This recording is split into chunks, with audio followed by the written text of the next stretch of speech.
Hey, how's it going, all my music lovers, people out there, whatever you want to consider yourselves. I know this is something really different. It's really different. But yes, it's your friendly neighborhood Eric Enigma here with a different kind of video.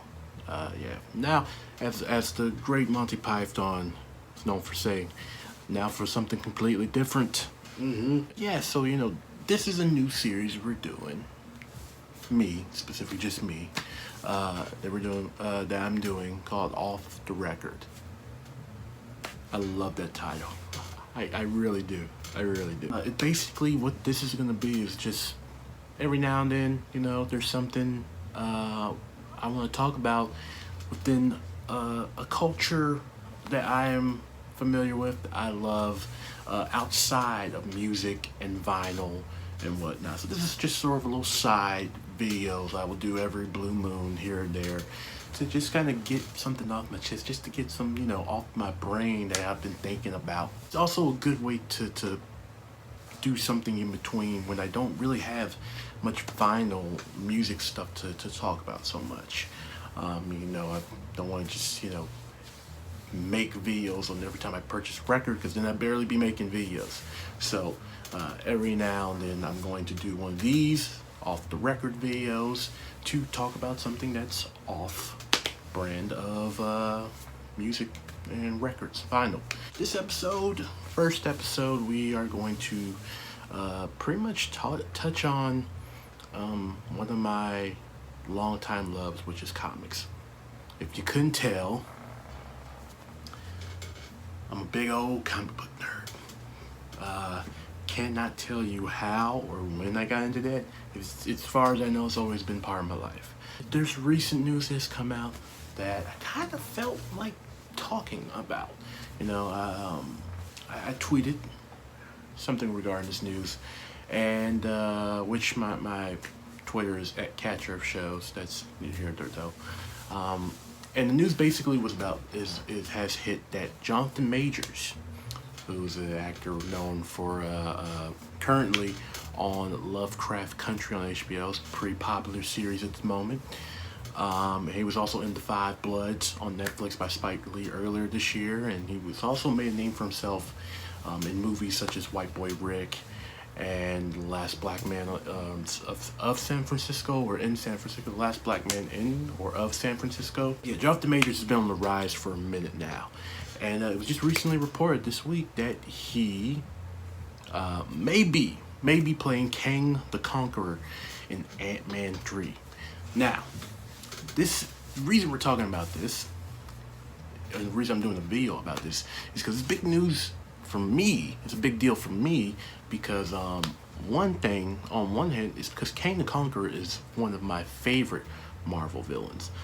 He's not my favorite Marvel villain. I'm not a super fan of Kang the Conqueror. Like, I don't have a bunch of Kang the Conqueror action figures and comics and t-shirts and stuff like that. Like, he's not my number one favorite Marvel villain. But if I was to make a list of like my top 10 or top 20 favorite Marvel villains, Kang will definitely be on that list, because Kang, I think I first came across Kang in the original Avengers anime series back in like the early 2000s, maybe, I think it was.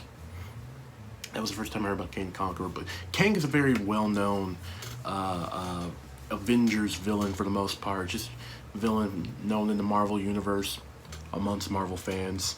And so this is a big deal on that part, that they're bringing him into the MCU in Ant-Man 3. But no, on the other half too, why it's another big deal for me and why I'm talking about this is because Jonathan Majors, an actor, a black actor on the rise, is playing it. Yeah, let's get this out the way, because I know there's just fanboys and some fangirls, but mostly fanboys, who do not want to talk politics, race, or anything. They don't want it mentioned in their comments. They don't want to talk about it. They don't like diversity. They don't like change. They probably hate this news that Jonathan Majors, that black actor is playing Kang the Conqueror, because to them, Kang the Conqueror isn't black, but Kang the Conqueror isn't even human. So I don't think he is.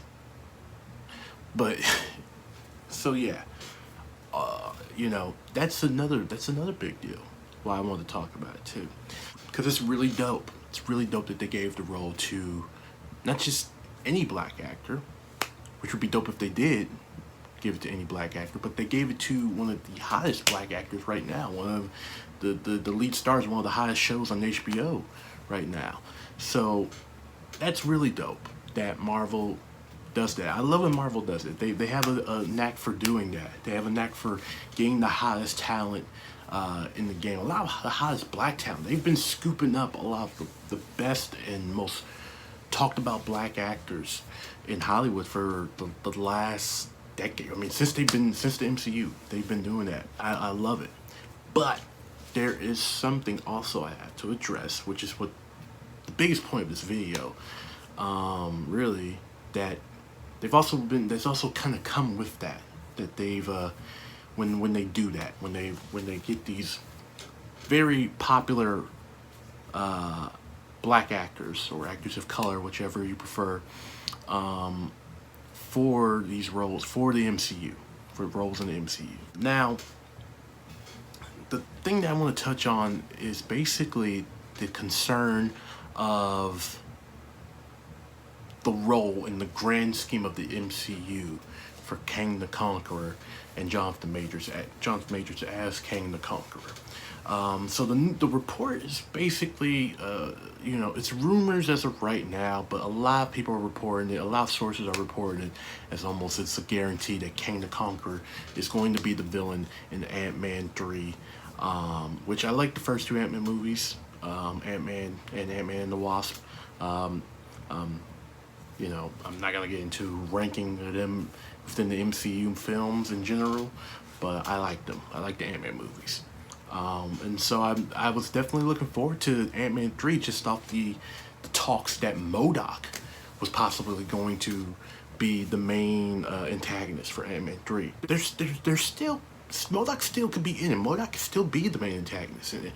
I'm hoping, if I was to do some fan speculation, that Kang is going to be introduced into Ant-Man 3 and will be a bigger threat within the MCU in multiple films in general, because of course the talks for are we in phase 4, I guess, that they were going to go cosmic. So we were going to get a little more galactic. We were going to bring in more characters from within the MCU outside of Earth, and Kang the Conqueror is definitely a good threat to start with right after Thanos. So I love that. I mean, there's already been speculation for a minute now about Kang the Conqueror being in the MCU, with just the talks of it, this phase that they're going into being cosmic and being going bigger after Endgame and Infinity War. So I like that. Cool. But my whole thing, my little concern that I have here is the use of Jonathan Majors in this role of Kang the Conqueror.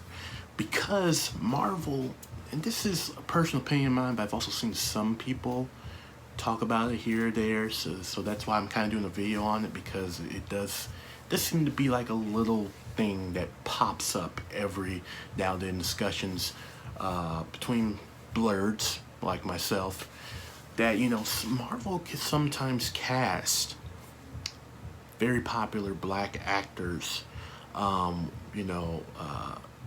in not always in as bigger roles as you think you would get them.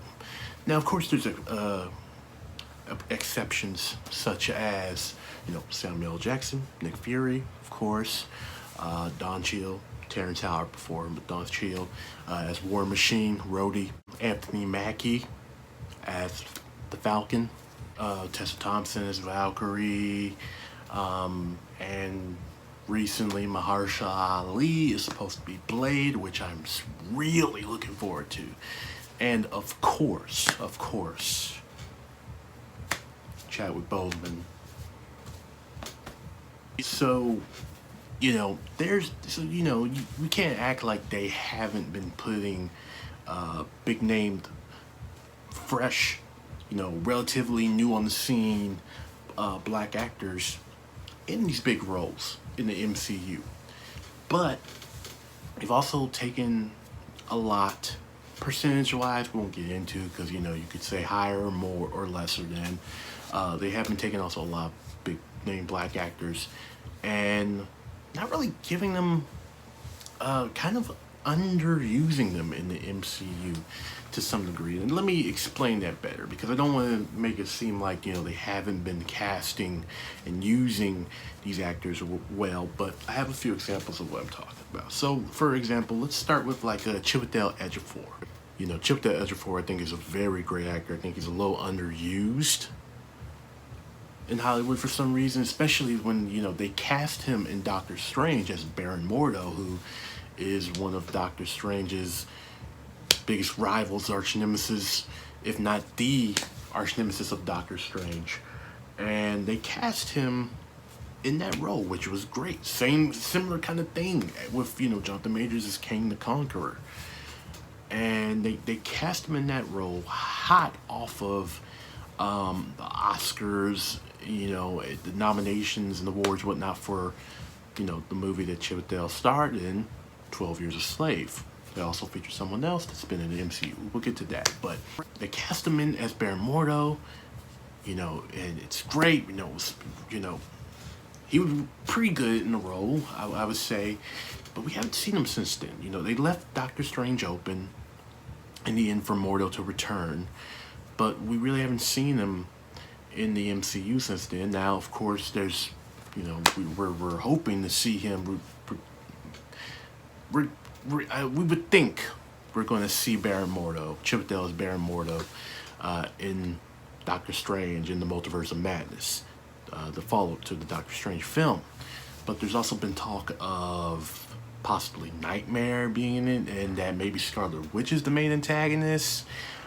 So kind of wondering how Mordo, Chiwetel will even fit into all that, because there's a lot of speculation, especially with me, that movie might be the film that's really going to change the future of the MCU. You know, regarding, you know, mutants, maybe, you know, could definitely open a lot of doors to a bunch of new things happening into the MCU. And so it is kind of wondering, like, well, how's Mordo going to fit into that? How's Chiwetel going to fit in that? You know, we haven't seen Chiwetel Ejiofor in the MCU since Doctor Strange. And Mordo is a fairly well-known character. He's a fairly big villain within the MCU, at least for Doctor Strange. You know, I know right after Doctor Strange, it's pretty much been Avengers, Infinity War, and whatnot. So, but yeah, that's one example. Another one coming, you know, regarding hot off of 12 Years a Slave. Probably the biggest person that was hot off of 12 Years a Slave into their career was Lupita Nyongo. You know, she won Best Supporting Actress for her role in that movie, and that's really set her career off, right? You know, and of course she recently did Us, and she's done a bunch of stuff. And then, I mean, of course, Star Wars: Force Awakens. But they cast Lupita in Black Panther. Awesome. Who was she in Black Panther? She was the love interest. Now, for any actress, play T'Challa, the King of Wakanda, the Black Panther, to play his love interest, you know, his girlfriend, or the woman he wants to be his girlfriend, you know, the woman he has eyes for. That's great. That's a great role for any woman, you know. But for us nerds, Blerds as well, we ultimately know who T'Challa ends up with in the end, or who we want to see T'Challa end up with in the end within the MCU. And so that's what kind of makes the, you know, kind of adds Lupita Nyong'o's casting in Black Panther as another role that's just kind of like, she won Best Supporting Actress in 12 Years a Slave. She's she's an Oscar winner, and she gets the role of the love interest in one of the MCU movies. Like, can you give her the lead of an MCU? I mean, you look at Brie Larson and how she, you know, how it worked out for her with The Room at the Oscars, and she becomes Captain Marvel. It's like, come on, why isn't Lupita playing someone within the MCU that is, a superhero of that similar caliber, So that's another one. Maybe Lupita would have been better as Storm. I don't know. Maybe she's, who knows? Maybe they can retcon her role in Black Panther, and she, who knows? I mean, there's other. Black Panther is actually full of a lot of fresh, young black talent that kind of didn't have as big of a role as me and probably some others felt like they should have. I mean, Daniel Kaluuya, I think is how you say his name, who was in that movie. Of course, he was in that movie right off of Get Out. You would think after Get Out he would get bigger, maybe something bigger in the MCU, but he was just playing the friend, and he was kind of, if there is a Black Panther sequel, can't blame MCU, can't blame Marvel if there isn't. But if there is a Black Panther sequel, I doubt he may be in it. I mean, but I would think he would be give him a bigger role in Marvel. I mean, the Silver Surfer or Iceman or something. I mean, the dude was the lead of one of the most talked about horror movies and thrillers of the last decade. You would hope he would get a bigger role in the MCU than what he got. Same thing for Winston Duke, even though he was basically playing Man-Ape, which is a very well-known Black Panther character. Winston Duke doing Us after Black Panther with Lupita. Yeah, it's stuff like that, and then other roles within the MCU. They're just, of people kind of coming in and out. I mean, Winston Duke could have been fucking Luke Cage if they wanted to redo Luke Cage for the MCU. But yeah, that's the biggest concern I have, is that hopefully they use Jonathan Majors better, and that this is a big role. That hopefully he is getting this big role, because he's a hot actor right now, and if they're gonna scoop him up while he's hot right now off of The Five Bloods and Lovecraft Country, then they gotta be, you would think they're going to use him for a big part in the MCU, and giving him the role of Kang the Conqueror, who is a very well-known big villain within the Marvel Universe. I would think that that's what they're going for, but their track record is kind of 50-50. He could be washed away after Ant-Man 3. They could get rid of him in Ant-Man 3. Yeah, after Ant-Man 3, and that's it. That's all we see of King the Conqueror. They could do with King the Conqueror what they did with Ronan the Accuser, But I want to give Marvel the benefit of the doubt, and Kevin Feige and all of them, that they wouldn't do that. They know that Kang is something of a bigger threat. Hopefully Kang is more of a Loki within this new phase, and not a Ronan the Accuser, or a Malekith, the Dark Elf, I think is from Thor, the Dark World. Yeah, probably the biggest person though that I could compare a disappointment or a waste of a casting is Idris Elba as Heimdall. You make one of the biggest black stars in Hollywood. Arguably, he's A-list at this point. Idris Elba, you make him the gatekeeper of Asgard, basically, like the guard. He could have been Blade. Hell, with the right writing, you could make him the new Superman or Black Man, Black Man, Batman, or anyone, any superhero he wants to play. I mean, he's about to be Bloodsport in the Suicide Squad movie. The villain that shot Superman. But I mean, if with the right writing, you can make Idris Elba Superman, because he's that big of an actor. He's that popular. He's that well known. He's that good. And that's one of those casts. That's probably the biggest casting that I've just been, that I think a lot of people just been like, really? That's what they got Idris Elba for in the MCU? As Heimdall? Who, they did Heimdall right. in all the Thor movies, throughout the MCU in general. You know, even in Endgame. I'm sorry, not Endgame. Even in Infinity War. But you know, Idris Elba should have a bigger role than that in the MCU. You know, I mean, he's freaking Idris Elba. You know, so that's kind of where I'm coming at. That's kind of where my concern is with the casting of Jonathan Majors as Kang the Conqueror. Not that I have any concerns that Jonathan Majors will do Kang justice. He's already proven himself enough as a good actor. It's Marvel doing him justice as Kang the Conqueror. That's my biggest concern. I'm hoping that, you know, them giving him this role is not just big for him, but big for the MCU.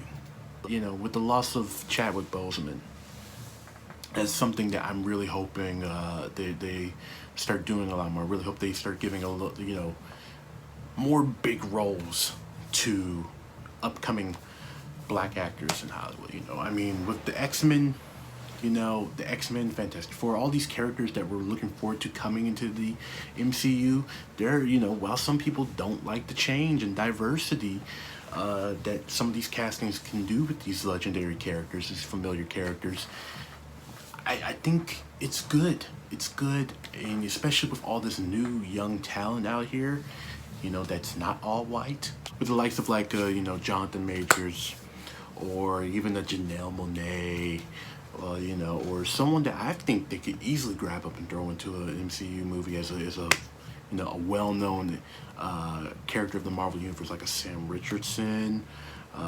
or you know, hell, John Boyega, fresh off of Star Wars, man. Give him a role in the MCU, man. Give him something good, though. Give him a big role, something meaty. You know, maybe Wolverine.